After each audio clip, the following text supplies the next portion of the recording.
Welcome to Executive Insights. My guest today is Mike Scarbeau, Vice President, Information Technology with HSB Canada. In this episode, we discuss Mike's leadership philosophy, including his take on creating a culture of autonomy, collaboration, and trust. We explore the role of the CIO and strategies for winning the IT talent war. Lastly, Mike reflects on his career journey and shares his key learnings. Hi, Mike. Great to see you and welcome to Executive Insights. Great to see you. Thanks for having me today. Excited to be here.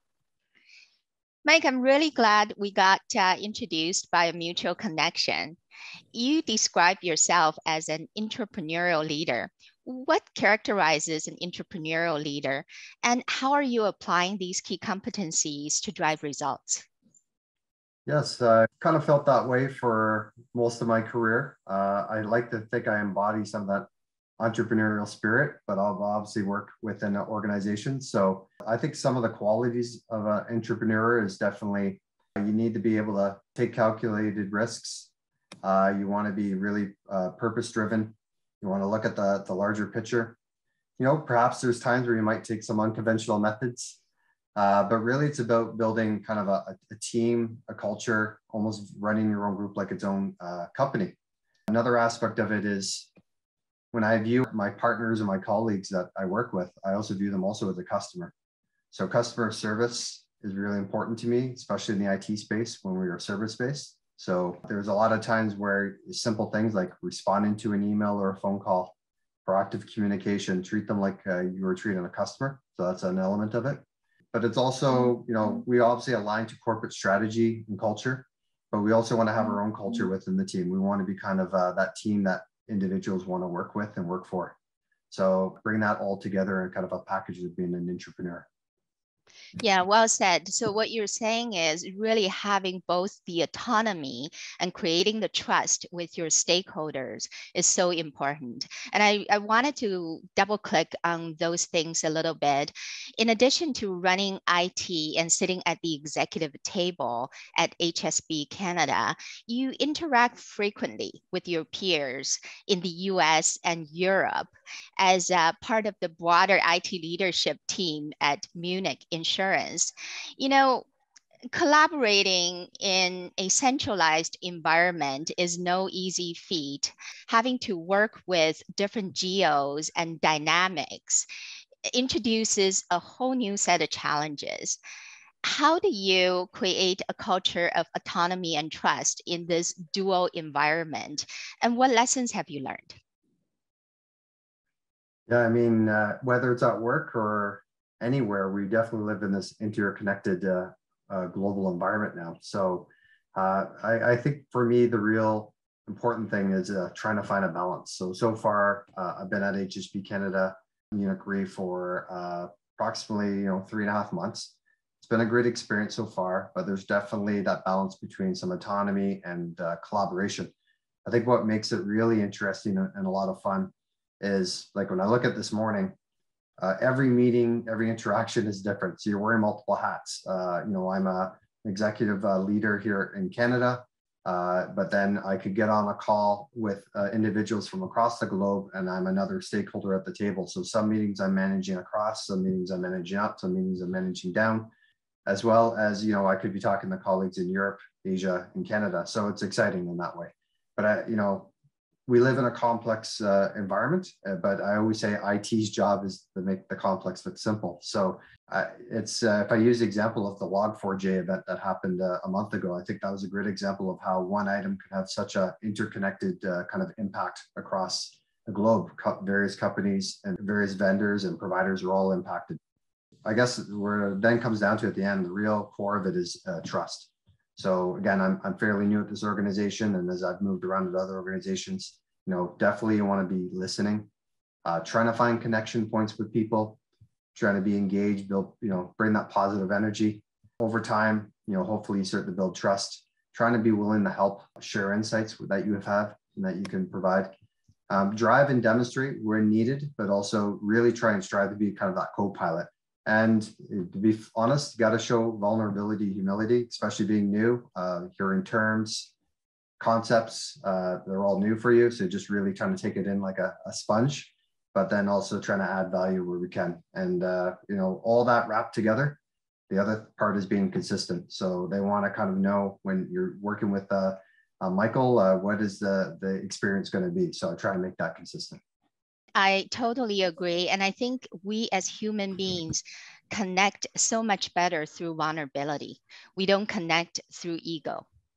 And over the years, all the successful IT leaders that I've had the privilege to come across are typically great at creating this fusion between people, process, and technology.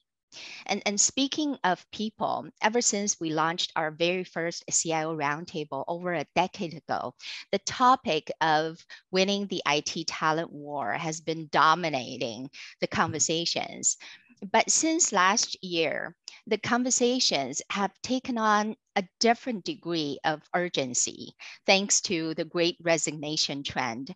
I'm interested in your perspective on this topic. And as an IT leader, how are you tackling the challenge? Yes, the great resignation is here. The war on talent is here. I'm hyper focused on it. It's probably my most critical priority. I've always probably had this as my number one priority because at the end of the day, an amazing team is all about amazing people that, have amazing talents. So, for myself as a leader, I've really tried over the past 15 years, build those strong networks, develop the skills to recognize talent and then obviously find different techniques to surround yourself with it. I think then also because of the shift that the pandemic's really created with the great resignation is, people have a lot more opportunity. They shouldn't be defined in any one location. People can work anywhere, anytime. So we need to be understanding and know that people need flexibility. I don't think there's any going back. So the other aspect too, especially with the, different generations is I think, companies' culture, their social and values are important to a lot of employees. As well as myself as a leader, when I'm trying to recruit talent, can I get them excited about perhaps my leadership or say the roadmap that we're promoting? So there's all these factors and things that we have to also sell to find the talent. I think just posting a job and hoping to get the talent is very difficult these days. On the other side of it is I myself would need to demonstrate, this hybrid working environment as a leader and live by it too. So I've been doing it for about 10 years already. Primarily remote, but even during the pandemic, I've still been going into the office. That's kind of my choice. I like to be around when I can, but the work-life balance, I think, is a thing of the past. The 9-to-5 standard is, like to use the term I heard came from Microsoft CEO is work-life harmony, and I've rebranded that, reused that. I really believe in it. You have to find ways to make it work for you. I think when you're trying to find talent, relating with them and with that, it goes a long way. I've got a young family with children. And last week I was on a senior leadership call. We're new pet owners. We have guinea pigs, and my daughter, who happened to be home from school, because here in Ontario, the schools got sent to virtual for a few weeks. She came onto the call with our guinea pig. So people are pretty understanding of it. And certainly us as leaders need to be understanding of it. In terms of skills, even pre-pandemic, the emerging jobs and skill sets were primarily in data analytics. So, that's an area that we really are focused on. And from technology perspective, maybe you've heard, the term low code or no code. I do. And obviously there's automation and cloud. Some of the aspects of technology is getting easier, may I say, but the interconnectivity and the complexities of navigating are probably getting greater. So I really look for soft skills, EQ, AQ, perhaps is a starting point for me. And then also for the business side, reskilling, upskilling is important. And, building that technology, data literacy, and like systems knowledge is important. So lots of exciting areas we look on. I'm pretty passionate about it. And, probably the last area that's important to me as a leader, I want an unforgettable leader. So someone that people still remember working with, and hopefully we can create those new opportunities again. So for me, hyper focused on winning the war on talent, and spend a lot of time on it now. Great insight. And I'm sure the highlight of the week for your team is your daughter getting on the call with the guinea pig. It got a few laughs. So I really think the great resignation is a great awakening for the leaderships and organizations at large. And as leaders, we just need to think very hard about creating the conditions to allow our people to be successful. And, I call myself an optimist. So I like to look at the silver linings in everything. And one of the silver linings of the pandemic is it really has amplified the importance of the role of technology and the CIO.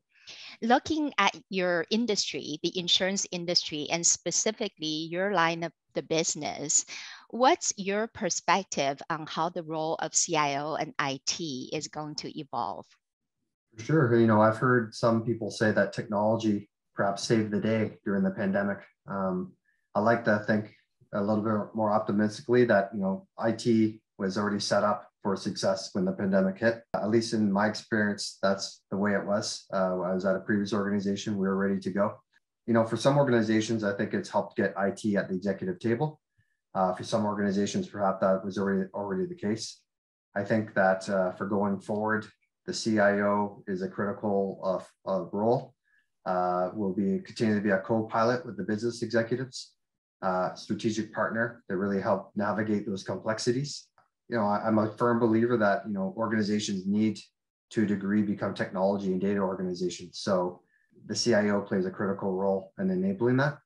I think the other part too, I wouldn't say I'm new anymore to the insurance industry, but I've definitely jumped in the past few years and gotten deeper into it. And my first observation, it was a bit lagging, maybe in technology transformation, perhaps a bit legacy, but it's definitely been transforming at an incredible pace.